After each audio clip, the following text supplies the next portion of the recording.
নিজের বাপ মায়ের একটু জানানোর প্রয়োজন বোধ করলি না? আরে তোর আমি নিজেই তো জানি না, ফাঁকা করার লোকে গল্প করতেছিলাম।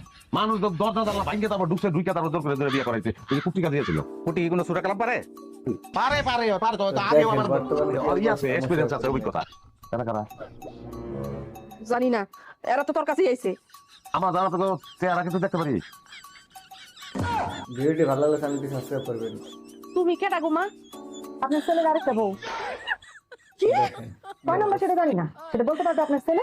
আরে কাজে কুর্তি ও বলবো এই পলায় গেছিল, অনেক খুঁজছি পাই নাই, এতদিনে খুঁজে পাই। পলাই গেছে আর একটা তুই বিয়ে করতে সংসার করতি, এবং তার লাগে আমি মিশা কথা কব না, আমি 3 বার কবুল করছি, কবুল করে বিয়ে করছি। আর এটা কোনো ব্যাপার না, আমার সব সম্পত্তি কম আছে, এই যে আমার আব্বাই 1 টাকা অন্য চাইলে 3-4টা বিয়ে করতে পারে। ভিডিওটি ভালো লাগলে আমার চ্যানেলটি সমস্যা হইব না, সাবস্ক্রাইব করবেন। তোমরা দুজন থাকলে একলগে থাকতে পারো। হ্যাঁ, আমার দিক থেকে কোনো সমস্যা নাই, আমি তোমরা রাজি। আমি রাজি। আমিও রাজি।